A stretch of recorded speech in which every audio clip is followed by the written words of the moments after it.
Dok, ang pinakamahalagang tanong po ngayon, kung sakali man, yung possibility po na magkaroon ng outbreak ng hantavirus dito sa Pilipinas, handa ba yung gobyerno natin? Kakayanin ba natin yon?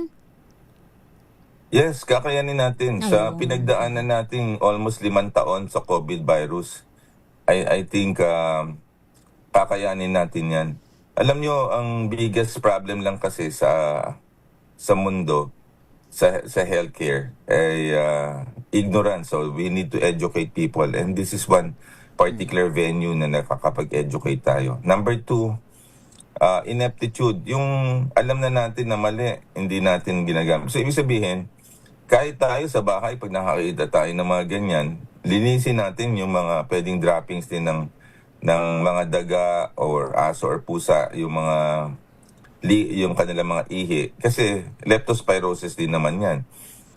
Pero itong hantavirus, kung bababa sila sa atin, magaling na, wala na pong fear. Ang kailangan lang, yung vapor na gagamitin nila, linisin nila ng mabuti para yung sasakay muli, hindi naman humaapektuhan. Alright. So, I don't think it will escalate.